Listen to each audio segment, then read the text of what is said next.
Hi, my name is Melissa Giles, and this video is about how to build a relationship with God and Proverbs 5. So, chapter 5, my son, be attentive to my wisdom, incline your ear to my understanding, that you may keep discretion and your lips may guard knowledge. I feel like I'm low here. A little off.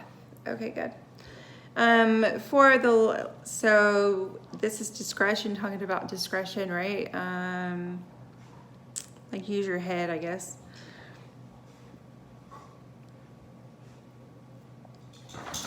Okay, let's see. For the lips of a forbidden woman drip honey, and her speech is smoother than oil.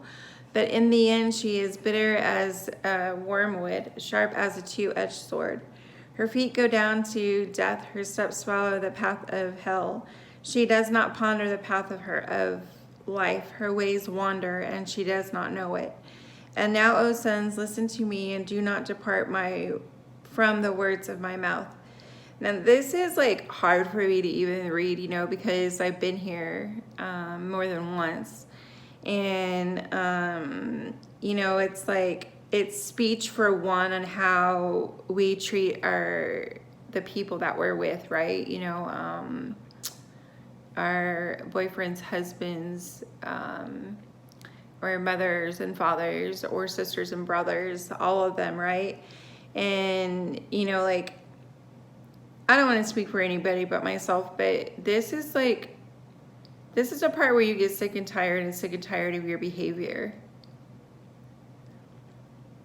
And, and your reputation is not so great, right? And, you want people to see you as you know yourself and not as they want to see you, because it's hard, like knowing who you are and knowing what you can achieve, yet displaying these behaviors and doing these things that that don't even serve you. And like sometimes it's almost as if I feel like I don't have that control over that. A lot of different things come to mind when I read this, like, oh my gosh, what am I going to say about this? And it's fear stepping in, to address these issues as being this person, right? And,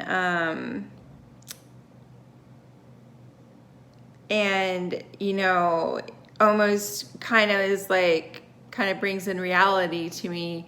Why would anybody want to be around me, because they know who I display myself to be,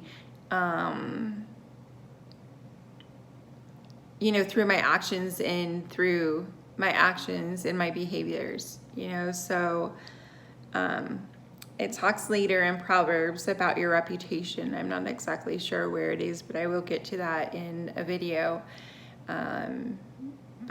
However, my reputation isn't all that great. But however, it's been worse, so, but Proverbs, will definitely help for sure. Because I don't like reading things like that, I'm like, dang, I know I've already been forgiven of my past. It's just, I just don't like reading things like that, Anyways, and now this is just God working, in me, and, not necessarily that all of this is true, but like, the one that I'm fumbling over is the chapter 5, and it's number 6. She does not ponder the path of her life. Her ways wander, and she does not know it. And, does not ponder the path of life, like, I don't know that that's necessarily true, but it can be, however, it can be true. Into having fear and doubt, or doesn't, ponder in the sense of, if I were to let go of that fear and doubt, where can my life really, really go? That's just maybe a different perspective than what it's saying here. But that's what I think about it. And her ways wander, like not being concrete and knowing what I should be doing or not doing. And so, my mind will water and the focus won't be there, because I don't sit and think about what could happen if I do certain things, and this proverb is really strong for me right now. And now, so we're going on to 7. And now, O sons, listen to me and do not depart from the words of my mouth. Keep your way far from her and do not go near the door of her house, lest you give her honor to others and your years to the merciless. Lest strangers take their fill of your strength and your labors go to the house of a foreigner. At the end of your life you groan, when your flesh and your body are consumed, and you say, how I hated discipline, and my heart despised reproof. I did not listen to the voice of my teachers, or incline my ear to my instructors. I am at the brink of utter ruin in the assembled congregation. Drink water from your own cistern, flowing water from your own well. Should your springs be scattered abroad, streams of water in the streets, let them be for yourself alone, and not for strangers with you. Let your fountain be blessed, and rejoice in the wife of your youth. A lovely deer, a graceful doe, let her breast fill you at all times with delight, being intoxicated always in her love. Why would you be intoxicated, my son, for a forbidden woman, and embrace the bosom of an adulteress?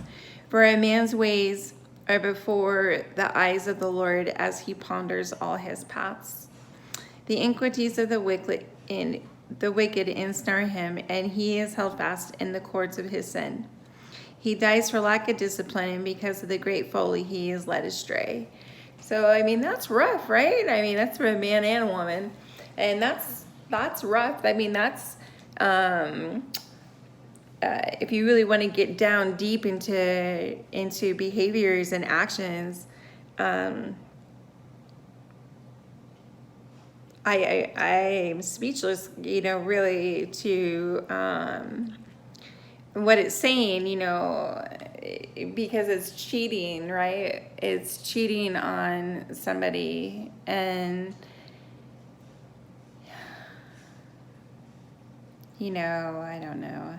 I don't know exactly where to go with this, other than, it's just talking about, a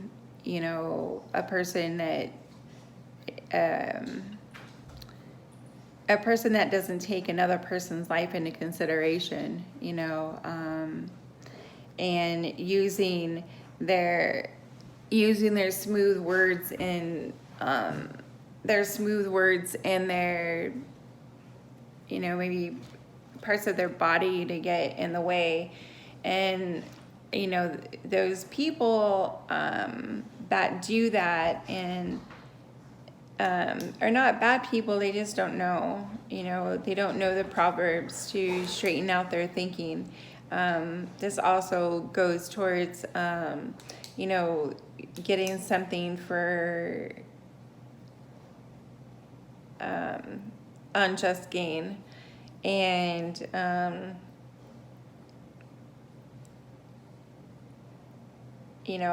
I've not done that before, but for anybody that has, where he dies for lack of discipline, and because of his great folly he is led astray, so basically the guy dies, or the woman dies by herself. So with that being said, this is how to build a relationship with God. And because it is so close to my heart, is like telling me something, right? It's telling me, that there are still things that I need to change in my thinking when it comes to something like this. It's telling me that I still have a character defect, and maybe you do too, if it's ringing to you as well. This is getting to know God in the sense, and building a relationship with him by surrendering to it. I've already surrendered to it, I believe. This is the hard facts of reality of Proverbs, and it's worth it. It's worth it because you're gaining that knowledge and that understanding. And so that's how you're building that relationship with God. And it works, you know, it works for sure, because if you truly want change in your thinking, or you truly want that relationship with him at a different level, then these are the things that when something like this, even if it's just that one verse, that hits you, it's something that you're like, dang. You know, I laugh about it now, you know, but that's the hardness. That's when, you know, you're building a relationship, or you're getting better and better, but you're not really seeing that you're getting better and better. And so, you know, or you think that you're getting better and better, but however, something will come at you, such as something like this, and then it gets too hard, and so you quit. And that is the hardest thing to do, is to look at yourself, right? And the hardest thing that we can do is look at ourselves through God, right? And because he's the maker and he's the creator, you know, and if he points out something to you to, I don't have my earphones in, I hope you guys can hear me. If he puts something out there to you, such as something in Proverbs, and you take it and you use it as knowledge and the wisdom, it gives you wisdom, and you have understanding that this is his love for us. And when we embrace that, then there's so much more favor that comes. And believe me, like maybe 1 or 2% of the population will really take this and apply it to their life, because being inconsistent with it, is too hard, you know, so you quit. And you don't reach the final destination that you're becoming one with God, and you're actually changing your behaviors. And you're starting to build that relationship with him. However, it's so much easier to go back to what you were doing, and you end up quitting. So it's chapter 5 was a hard reality of God's way to make you think just a little bit harder. You know, and if you, like I say, if you truly want something different, then you don't take defense on it and say, well, God, you don't know what you're talking about. You say, okay, God, you know, show me more. What more can I do to change this behavior? What more can I do in my thinking that it would be more like you? Can you please show me more? And he will, you know, in other parts of the Bible, or some kind of psalm, a prayer about it, you know, or just let you know that he's there for you. And he's there helping you along in this time of transformation. And he is. And the more we allow it, and we take it in, and we understand it, and we start to get it, and we start doing it just like anything else, you know, then the better our relationship is with him. And that's why this is titled How to Build a Relationship with God. With that being said, that's the end of this video, and this was video 5 of 31. Thank you.